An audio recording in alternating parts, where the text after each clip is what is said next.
யாத்ராகமம் 17வது அதிகாரம். பின்பு இஸ்ரவேல் புத்திரராகிய சபையார் எல்லாரும் கர்த்தருடைய கட்டளையின்படியே சீன் வனாந்திரத்திலிருந்து புறப்பட்டு பிரயாணம் பண்ணி ரெவிதீமிலே வந்து பாளையம் இறங்கினார்கள். அங்கே ஜனங்களுக்கு குடிக்க தண்ணீர் இல்லாதிருந்தது. அப்பொழுது ஜனங்கள் மோசேயோட வாதாடி, நாங்கள் குடிக்கிறதற்கு எங்களுக்கு தண்ணீர் தர வேண்டும் என்றார்கள். அதற்கு மோசே, என்னோட ஏன் வாதாடுகிறீர்கள்? கர்த்தரை ஏன் பரீட்சை பார்க்கிறீர்கள் என்றான். ஜனங்கள் அவ்விடத்திலே தண்ணீர் தவனமாயிருந்தபடியால் அவர்கள் மோசேக்கு விரோதமாய் முறுமுறுத்து, நீர் எங்களையும் எங்கள் பிள்ளைகளையும் எங்கள் ஆடு மாடுகளையும் தண்ணீர் தவனத்தினால் கொன்று போட எங்களை எகிப்திலிருந்து ஏன் கொண்டு வந்தீர் என்றார்கள். மோசே கர்த்தரை நோக்கி கூப்பிட்டு, இந்த ஜனங்களுக்கு நான் என்ன செய்வேன்?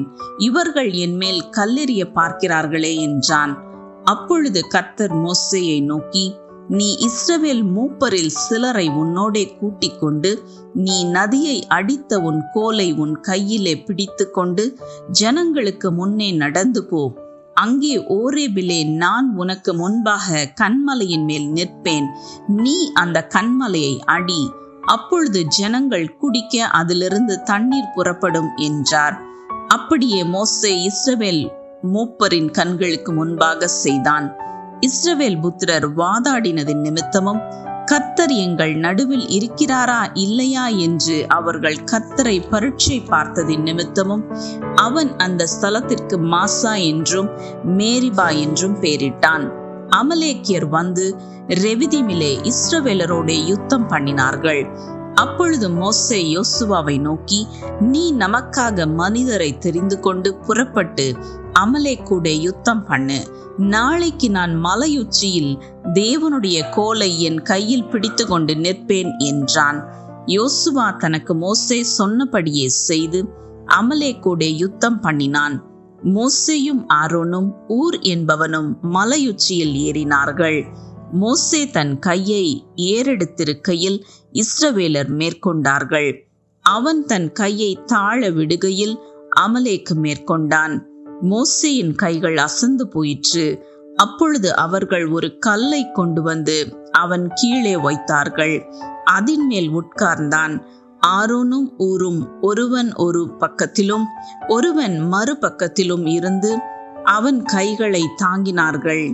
இவ்விதமாய் அவன் கைகள் சூரியன் அஸ்தமிக்கும் வரைக்கும் ஒரே நிலையாயிருந்தது. யோசுவா அமலேக்கையும் அவன் ஜனங்களையும் பட்டய கருக்கினாலே முறியடித்தான். பின்பு கர்த்தர் மோசேயை நோக்கி, இதை நினைவு கூறும் பொருட்டு நீ ஒரு புஸ்தகத்தில் எழுதி யோசுவாவின் செவி கேட்கும்படி வாசி.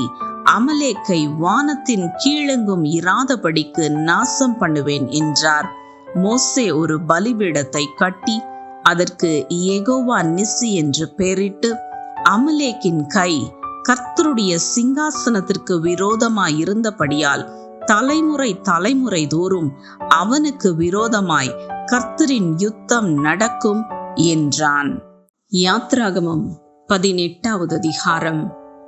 தேவன் மோசேக்கும் தமது ஜனமாகிய இஸ்ரவேலுக்கும் செய்த யாவையும், கர்த்தர் இஸ்ரவேலை எகிப்திலிருந்து புறப்பட பண்ணினதையும் மீதியானில் ஆசாரியனாயிருந்த மோசேயின் மாமனாகிய யெத்ரோ கேள்விப்பட்ட போது, மோசேயின் மாமனாகிய யெத்ரோ மோசேயினாலே திரும்பி அனுப்பிவிடப்பட்டிருந்த அவன் மனைவியாகிய சிப்போராளையும் அவளுடைய 2 குமாரரையும் கூட்டிக் கொண்டு பிரயாணப்பட்டான். நான் அந்நிய தேசத்திலே பரதேசியானேன் என்று மோசே சொல்லி ஒரு மகனுக்கு கெர்சோம் என்று பெயரிட்டிருந்தான். என் பிதாவின் தேவன் எனக்கு துணை நின்று பார்வோனின் பட்டயத்துக்கு என்னை தப்புவித்தார் என்று சொல்லி மற்றவனுக்கு எலியேசர் என்று பெயரிட்டிருந்தான்.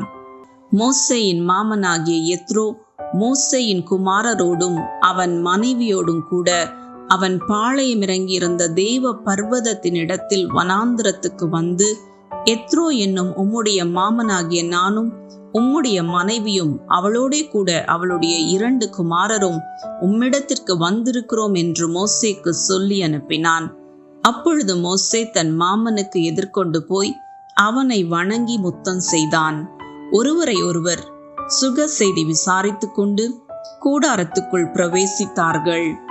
பின்பு மோசே கர்த்தர் இஸ்ரவேலின் நிமித்தம் பார்வோனுக்கும் எகிப்தியருக்கும் செய்த எல்லாவற்றையும், வழியிலே தங்களுக்கு நேரிட்ட எல்லா வருத்தத்தையும், கர்த்தர் தங்களை விடுவித்து ரட்சித்ததையும் தன் மாமனுக்கு விவரித்து சொன்னான். கர்த்தர் இஸ்ரவேலரை எகிப்தியரின் கைக்கு தப்புவித்து அவர்களுக்கு செய்த சகல நன்மைகளையும் குறித்து எத்ரோ சந்தோஷப்பட்டு, உங்களை எகிப்தியரின் கைக்கும் பார்வோனின் கைக்கும் தப்புவித்து எகிப்தியருடைய கையின் கீழ் இருந்த ஜனத்தை விடுவித்த கர்த்தருக்கு ஸ்தோத்திரம். கர்த்தர் எல்லா தேவர்களை பார்க்கிலும் பெரியவர் என்பதை இப்பொழுது அறிந்திருக்கிறேன். அவர்கள் இடும்பு செய்த காரியத்தில் அவர்களை மேற்கொண்டார் என்று சொல்லி, மோசேயின் மாமனாகிய எத்ரோ சர்வாங்க தகன பலியையும் மற்ற பலிகளையும் தேவனுக்கு கொண்டு வந்து செலுத்தினான். பின்பு ஆரோன் இஸ்ரவேல் மூப்பர் அனைவரும் வந்து மோசேயின் மாமனுடனே தேவ சமூகத்தில் போஜனம் பண்ணினார்கள். மறுநாள் மோசே ஜனங்களை நியாயம் விசாரிக்க உட்கார்ந்தான். ஜனங்கள் காலமே துவக்கி சாயங்காலம் மட்டும் மோசேக்கு முன்பாக நின்றார்கள்.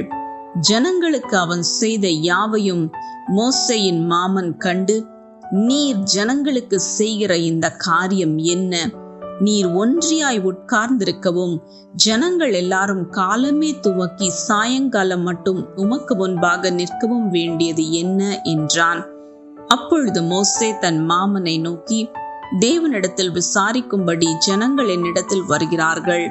அவர்களுக்கு யாதொரு காரியம் உண்டானால் என்னிடத்தில் வருகிறார்கள். நான் அவர்களுக்குள்ள வழக்கை தீர்த்து தேவ கட்டளைகளையும் அவருடைய பிரமாணங்களையும் தெரிவிக்கிறேன் என்றான். அதற்கு மோசேயின் மாமன், நீர் செய்கிற காரியம் நல்லதல்ல. நீரும் உம்மோடே இருக்கிற ஜனங்களும் துய்ந்து போவீர்கள். இது உமக்கு மிகவும் பாரமான காரியம். நீர் ஒருவராய் அதை செய்ய உம்மாலே கூடாது. இப்பொழுது என் சொல்லை கேளும். உமக்கு ஒரு ஆலோசனை சொல்லுகிறேன். தேவனும் உம்மோடே கூட இருப்பார். நீர் தேவ சந்நிதியிலே ஜனங்களுக்காக இரும். விசேஷத்தவைகளை தேவனிடத்தில் கொண்டு போய் கட்டளைகளையும் பிரமாணங்களையும் அவர்களுக்கு வெளிப்படுத்தி, அவர்கள் நடக்க வேண்டிய வழியையும் அவர்கள் செய்ய வேண்டிய காரியத்தையும் அவர்களுக்கு தெரியப்படுத்தும். ஜனங்கள் எல்லாருக்குள்ளும் தேவனுக்கு பயந்தவர்களும் உண்மையுள்ளவர்களும் பொருளாசையை வெறுக்கிறவர்களுமான திறமையுள்ள மனிதரை தெரிந்து கொண்டு அவர்களை 1000 பேருக்கு அதிபதிகளாகவும் 100 பேருக்கு அதிபதிகளாகவும் 50 பேருக்கு அதிபதிகளாகவும் 10 பேருக்கு அதிபதிகளாகவும் ஏற்படுத்தும். அவர்கள் எப்பொழுதும் ஜனங்களை நியாயம் விசாரித்து பெரிய காரியங்கள் யாவையும் உம்மிடத்தில் கொண்டு வரட்டும். சிறிய காரியங்கள் யாவையும் தாங்களே தீர்க்கட்டும். இப்படி அவர்கள் உம்மோடே கூட இந்த பாரத்தை சுமந்தால் உமக்கு லகுவாயிருக்கும். இந்த பிரகாரம் நீர் செய்வதும் இப்படி தேவன் உமக்கு கட்டளையிடுவதும் உண்டானால் உம்மாலே தாங்கக்கூடும். இந்த ஜனங்கள் எல்லாரும் தாங்கள் போகும் இடத்துக்கு சுகமாய் போய் சேரலாம் என்றான். மோசே தன் மாமன் சொல் கேட்டு அவன் சொன்னபடியெல்லாம் செய்தான்.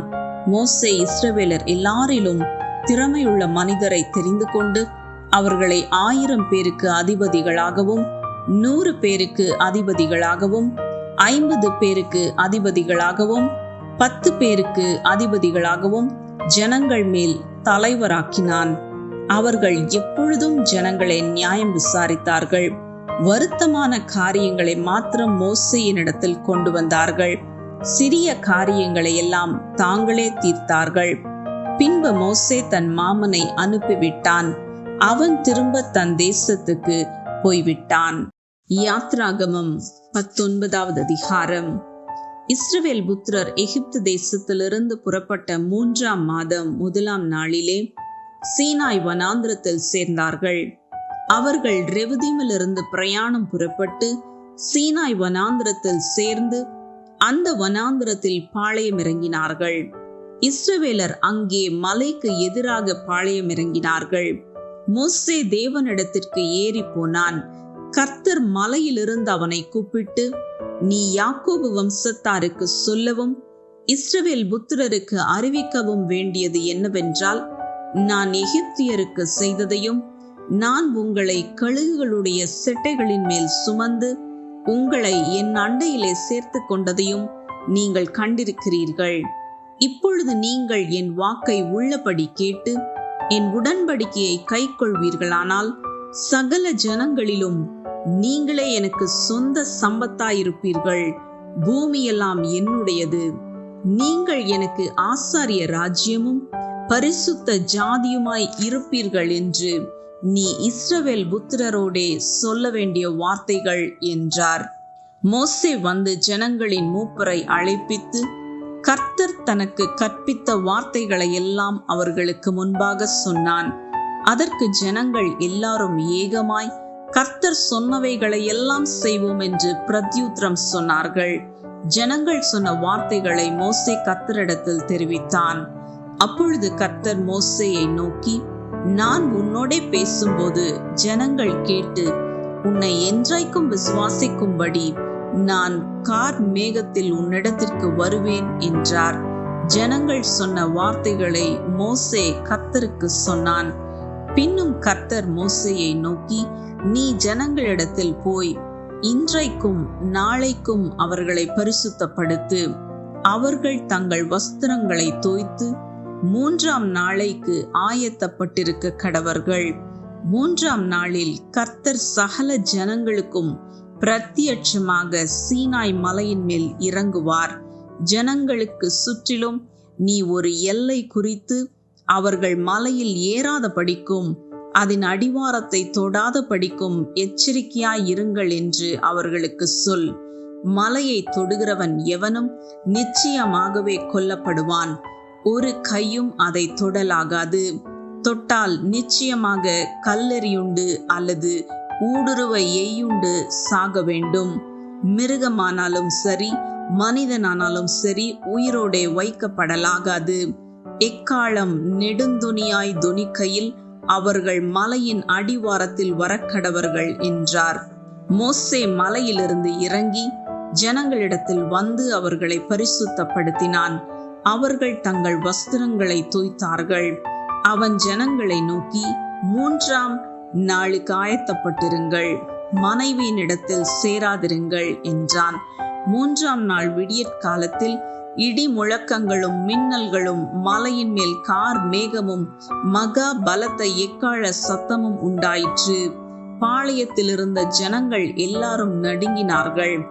அப்பொழுது ஜனங்கள் தேவனுக்கு எதிர்கொண்டு போக மோசே அவர்களை பாளையத்திலிருந்து புறப்பட பண்ணினான். அவர்கள் மலையின் அடிவாரத்தில் நின்றார்கள். கர்த்தர் சீனாய் மலையின் மேல் அக்கினியில் இறங்கினபடியால் அது முழுவதும் புகை காடாய் இருந்தது. அந்த புகை சூளையின் புகையை போல எழும்பிற்று. மலை முழுவதும் மிகவும் அதிர்ந்தது. எக்காள சத்தம் வர வர மிகவும் பலமாய் தொனித்தது. மோசே பேசினான். தேவன் அவனுக்கு வாக்கினால் மறுமொழி கொடுத்தார். கர்த்தர் சீனாய் மலையில் உள்ள கொடுமுடியில் இறங்கின போது கர்த்தர் மோசேயை மலையின் கொடுமுடியிலே வரவழைத்தார். மோசே ஏறி போனான். அப்பொழுது கர்த்தர் மோசேயை நோக்கி, ஜனங்கள் பார்க்கிறதற்கு எல்லையை கடந்து கர்த்தரிடத்தில் வராத படிக்கும் அவர்களில் அநேகர் அழிந்து போகாத படிக்கும் நீ இறங்கி போய் அவர்களை உறுதியாய் எச்சரி. கர்த்தரின் சமூகத்தில் வருகிற ஆசாரியர்களும் கர்த்தர் தங்களுக்குள்ளே சங்காரம் பண்ணாதபடி தங்களை பரிசுத்தப்படுத்திக் கொள்ள வேண்டும் என்றார். அப்பொழுது மோசே கர்த்தரை நோக்கி, மலையை சுற்றிலும் எல்லை குறித்து அதை பரிசுத்தப்படுத்துங்கள் என்று தேவரீர் எங்களை உறுதியாய் எச்சரித்திருக்கிறீர். ஆகையால் ஜனங்கள் சீனாய் மலையின் மேல் ஏறி வர மாட்டார்கள் என்றான். கர்த்தர் மோசேயை நோக்கி, நீ இறங்கி போ, பின்பு நீயும் ஆரோனும் கூடி ஏறி வாருங்கள். ஆசாரியர்களும் ஜனங்களும் கர்த்தர் தங்களுக்குள்ளே சங்காரம் பண்ணாதபடிக்கு எல்லையை கடந்து கர்த்தரிடத்தில் வராதிருக்க கடவர்கள் என்றார். அப்படியே மோசே இறங்கி ஜனங்களிடத்தில் போய் அதை அவர்களுக்கு சொன்னான். யாத்ராகமம் 20ஆம் அதிகாரம். தேவன் பேசி சொல்லிய சகல வார்த்தைகளுமாவன, உன்னை அடிமைத்தன வீடாகிய எகிப்து தேசத்திலிருந்து புறப்பட பண்ணின உன் தேவனாகிய கர்த்தர் நானே. என்னையன்றி உனக்கு வேறே தேவர்கள் உண்டாயிருக்க வேண்டாம். மேலே வானத்திலும் கீழே பூமியிலும் பூமியின் கீழ் தண்ணீரிலும் உண்டான் இருக்கிறவைகளுக்கு ஒப்பான ஒரு சொரூபத்தையாகிலும் யாதொரு விக்கிரகத்தையாகிலும் நீ உனக்கு உண்டாக்க வேண்டாம். நீ அவைகளை நமஸ்கரிக்கவும் சேவிக்கவும் வேண்டாம். உன் தேவனாகிய கர்த்தராயிருக்கிற நான் எரிச்சலுள்ள தேவனாயிருந்து என்னை பகைக்கிறவர்களை குறித்து பிதாக்களுடைய அக்கிரமத்தை பிள்ளைகளிடத்தில் 3ஆம் 4ஆம் தலைமுறை மட்டும் விசாரிக்கிறவராயிருக்கிறேன். என்னிடத்தில் அன்பு கூர்ந்து என் கற்பனைகளை கை கொள்ளுகிறவர்களுக்கோ 1000 தலைமுறை மட்டும் இரக்கம் செய்கிறவராயிருக்கிறேன். உன் தேவனாகிய கர்த்தருடைய நாமத்தை வீணிலே வழங்காதிருப்பாயாக. கர்த்தர் தம்முடைய நாமத்தை வீணிலே வழங்குகிறவனை தண்டியாமல் விடார். ஓய்வு நாளை பரிசுத்தமாய் ஆசரிக்க நினைப்பாயாக. 6 நாளும் நீ வேலை செய்து உன் கிரியைகளை எல்லாம் நடப்பிப்பாயாக. 7ஆம் நாளோ உன் தேவனாகிய கர்த்தருடைய ஓய்வு நாள். அதிலே நீயானாலும் உன் குமாரனானாலும் உன் குமாரத்தியானாலும் உன் வேலைக்காரரானாலும் உன் வேலைக்காரியானாலும் உன் மிருக ஜீவனானாலும் உன் வாசல்களில் இருக்கிற அந்நியனானாலும் யாதொரு வேலையும் செய்ய வேண்டாம். கர்த்தர் 6 நாளைக்குள்ளே வானத்தையும் பூமியையும் சமுத்திரத்தையும் அவைகளிலுள்ள எல்லாவற்றையும் உண்டாக்கி 7ஆம் நாளிலே ஓய்ந்திருந்தார். ஆகையால் கர்த்தர் ஓய்வு நாளை ஆசீர்வதித்து அதை பரிசுத்தமாக்கினார். உன் தேவனாகிய கர்த்தர் உனக்கு கொடுக்கிற தேசத்திலே உன் நாட்கள் நீடித்திருப்பதற்கு உன் தகப்பனையும் உன் தாயையும் கனம் பண்ணுவாயாக. கொலை செய்யாதிருப்பாயாக. விபசாரம் செய்யாதிருப்பாயாக. களவு செய்யாதிருப்பாயாக. பிறனுக்கு விரோதமாய் பொய்சாட்சி சொல்லாதிருப்பாயாக. பிறனுடைய வீட்டை இச்சியாதிருப்பாயாக. பிறனுடைய மனைவியையும் அவனுடைய வேலைக்காரனையும் அவனுடைய வேலைக்காரியையும் அவனுடைய எருதையும் அவனுடைய கழுதையையும் பின்னும் பிறனுக்குள்ள யாதொன்றையும் இச்சியாதிருப்பாயாக என்றார்.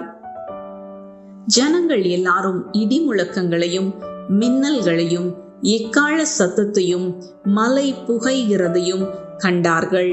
அதை கண்டு ஜனங்கள் பின்வாங்கி தூரத்திலே நின்று மோசேயை நோக்கி, நீர் எங்களோட பேசும், நாங்கள் கேட்போம்.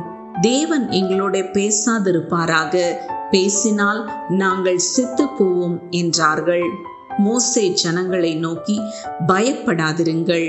உங்களை சோதிப்பதற்காகவும் நீங்கள் பாவம் செய்யாதிருக்கும்படிக்கு தம்மை பற்றும் பயம் உங்கள் முகத்திற்கு முன்பாக இருப்பதற்காகவும் தேவன் எழுந்தருளினார் என்றான். ஜனங்கள் தூரத்திலே நின்றார்கள். மோசே தேவன் இருந்த கார் மேகத்துக்கு சமீபமாய் சேர்ந்தான். அப்பொழுது கர்த்தர் மோசேயை நோக்கி, நீ இஸ்ரவேல் புத்திரரோடே சொல்ல வேண்டியது என்னவென்றால், நான் வானத்திலிருந்து உங்களோட பேசினேன் என்று கண்டீர்கள். நீங்கள் எனக்கு ஒப்பாக வெள்ளியினாலே தெய்வங்களையும் பொன்னினாலே தெய்வங்களையும் உங்களுக்கு உண்டாக்க வேண்டாம்.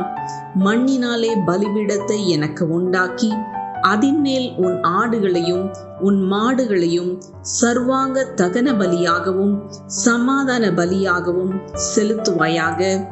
நான் என் நாமத்தை பிரஸ்தாபப்படுத்தும் எந்த ஸ்தானத்திலும் உன்னிடத்தில் வந்து உன்னை ஆசீர்வதிப்பேன். எனக்கு கல்லினால் பலிபீடத்தை உண்டாக்க வேண்டுமாகில் அதை வெட்டின கல்லுகளால் கட்ட வேண்டாம். அதன் மேல் உளியிட்ட உடனே அதை அசுசிப்படுத்துவாய். உன் பலிபீடத்தின் மேல் உன் நிர்வாணம் காணப்படாதபடிக்கு படிகளால் அதன் மேல் ஏறவும் வேண்டாம். 21ஆம் அதிகாரம்.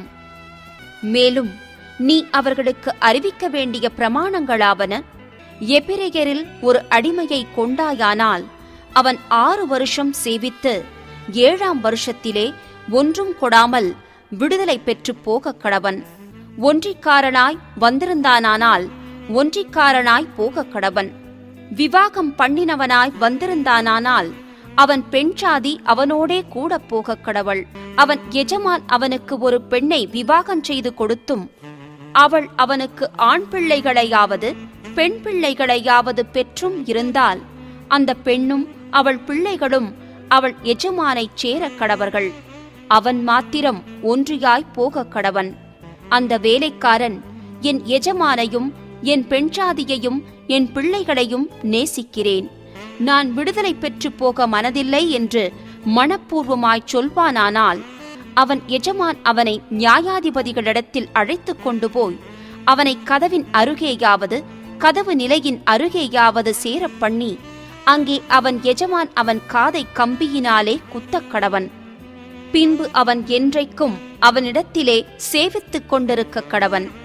ஒருவன் தன் மகளை வேலைக்காரியாக விற்று போட்டானானால் வேலைக்காரன் விடுதலை பெற்று போவது போல அவள் போகக்கூடாது. அவளை தனக்கு நியமித்துக் கொண்ட எஜமானின் பார்வைக்கு அவள் தகாதவளாய் போனால் அவள் மீட்கப்படலாம். அவன் அவளுக்கு துரோகம் பண்ணி அவளை அந்நியர் கையில் விற்று போட அவனுக்கு அதிகாரமில்லை. அவன் தன் குமாரனுக்கு அவளை நியமித்திருந்தானால் தன் குமாரத்திகளை நடத்துவது போல அவளையும் நடத்த கடவன். அவன் வேறொரு பெண்ணை கொண்டானாகில் இவளுக்குரிய அன்ன வஸ்திர விவாகக் கடமை ஆகிய இவைகளில் குறைவு செய்யாமல் இருப்பானாக. இம்மூன்றும் அவன் அவளுக்குச் செய்யாமற் போனால் அவள் பணங்கொடாமல் விடுதலை பெற்று போகக் கடவள். ஒரு மனிதனைச் சாகும்படி அடித்தவன் நிச்சயமாய் கொலை செய்யப்பட கடவன். ஒருவன் பதிவிருந்து கொல்லாமல் தேவச் செயலாய் தன் கைக்கு நேரிட்டவனைக் கொன்றால் அவன் ஓடிப்போய்ச் சேர வேண்டிய ஸ்தலத்தை உனக்கு நியமிப்பேன். ஒருவன் பிறனுக்கு விரோதமாகச் சதிமோசம் செய்து அவனை துணிகரமாய் கொன்று போட்டால் அவனை என் பலிபீடத்திலிருந்தும் பிடித்துக் கொண்டு போய் கொலை செய்ய வேண்டும். தன் தகப்பனையாவது தன் தாயையாவது அடிக்கிறவன் நிச்சயமாய் கொலை செய்யப்பட கடவன். ஒருவன் ஒரு மனிதனை திருடி விற்று போட்டாலும் இவன் அவன் வசத்திலிருக்க கண்டுபிடிக்கப்பட்டாலும் அவன் நிச்சயமாய் கொலை செய்யப்பட கடவன். தன் தகப்பனையாவது தன் தாயையாவது சபிக்கிறவன் நிச்சயமாய் கொலை செய்யப்பட கடவன். மனிதர் சண்டை பண்ணி ஒருவன் மற்றொருவனை கல்லால் எறிந்ததினாலாவது கையால் அடித்ததினாலாவது அவன் சாவாமல் கட்டில் கிடையாய் கிடந்து திரும்ப எழுந்திருந்து வெளியிலே தன் ஊன்றுகோலை பிடித்து கொண்டு நடமாடினால் அடித்தவன் ஆக்கினைக்கு நீங்களாயிருப்பான். ஆனாலும் அவனுக்கு வேலை மினக்கெட்ட நஷ்டத்தை கொடுத்து அவனை நன்றாய் குணமாக்குவிக்க கடவன். ஒருவன் தனக்கு அடிமையானவனையாவது தனக்கு அடிமையானவளையாவது கோலால் அடித்ததினாலே அவன் கையால் இறந்து போனால் பழிக்கு பழி வாங்கப்பட வேண்டும். ஒரு நாளாவது 2 நாளாவது உயிரோடு இருந்தால் அவர்கள் அவனுடைய உடைமையாகையால் பழி வாங்க வேண்டியதில்லை. மனிதர் சண்டை பண்ணி கர்ப்பவதியான ஒரு ஸ்திரீயை அடித்ததினால் அவளுக்கு வேறே சேதமில்லாமல் கர்ப்பம் விழுந்து போனால் அடிப்பட்ட ஸ்திரீயின் புருஷன் அடித்தவன் மேல் சுமத்துகிறதற்கு தக்கதாயும் நியாயாதிபதிகள் செய்யும் தீர்ப்பின்படியும் தண்டம் கொடுக்க வேண்டும். வேறே சேதமுண்டானால் ஜீவனுக்கு ஜீவன், கண்ணுக்கு கண், பல்லுக்கு பல், கைக்கு கை, காலுக்கு கால், சூட்டுக்குச் சூடு, காயத்துக்கு காயம், தழும்புக்கு தழும்பு பழி கொடுக்க வேண்டும். ஒருவன் தன் அடிமையானவன் கண்ணையாகிலும் தன் அடிமை பெண்ணின் கண்ணையாகிலும் அடித்ததினால் அதை கெடுத்தால் அவன் கண்ணுக்கு பதிலாக அவனை விடுதலை பண்ணிவிட வேண்டும்.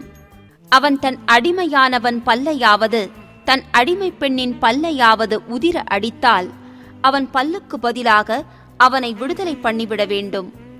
ஒரு மாடு ஒரு புருஷனையாவது ஒரு ஸ்திரீயையாவது முட்டினதினால் சாவுண்டானால் அந்த மாடு கல்லெறியப்பட வேண்டும். அதன் மாம்சம் புசிக்கப்படலாகாது. அப்பொழுது மாட்டின் எஜமான் ஆக்கினைக்கு நீங்களாயிருப்பான். தன் மாடு வழக்கமாய் முட்டுகிற மாடாயிருந்து அது அதன் எஜமானுக்கு அறிவிக்கப்பட்டும் அவன் அதை கட்டி வைக்காததினால் அது ஒரு புருஷனையாவது ஒரு ஸ்திரீயையாவது கொன்று போட்டால் மாடும் கல்லெறியப்பட வேண்டும், அதன் எஜமானும் கொலை செய்யப்பட வேண்டும். அபராதம் கொடுக்கும்படி தீர்க்கப்பட்டதானால் அவன் தன் ஜீவனை மீட்கும் பொருளாக விதிக்கப்பட்ட அபராதத்தை கொடுக்க கடவன். அது ஒருவன் மகனை முட்டினாலும் சரி, ஒருவன் மகளை முட்டினாலும் சரி, இந்த தீர்ப்பின்படியே அவனுக்கு செய்யப்பட வேண்டும். அந்த மாடு ஒரு அடிமையானவனையாவது ஒரு அடிமை பெண்ணையாவது முட்டினால் அதற்கு உடையவன் அவர்களுடைய எஜமானுக்கு 30 சேக்கல் நிறையான வெள்ளியை கொடுக்க கடவன். மாடு கல்லெறியப்பட வேண்டும். ஒருவன் ஒரு குழியை திறந்து வைத்ததினாலாவது ஒரு குழியை வெட்டி அதை மூடாதே போனதினாலாவது அதிலே ஒரு மாடாவது ஒரு கழுதையாவது விழுந்தால் குழிக்கு உடையவன் அதற்கு ஈடாக பணத்தை மிருகத்தின் எஜமானுக்கு கொடுக்க கடவன்.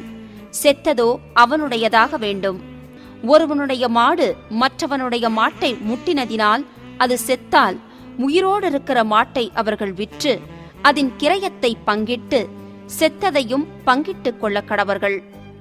அந்த மாடு முன்னமே முட்டுகிற மாடென்று அதன் எஜமான் அறிந்திருந்தும் அதை கட்டி வைக்காதிருந்தால் அவன் மாட்டுக்கு மாட்டை கொடுக்க கடவன். செத்ததோ அவனுடையதாக வேண்டும்.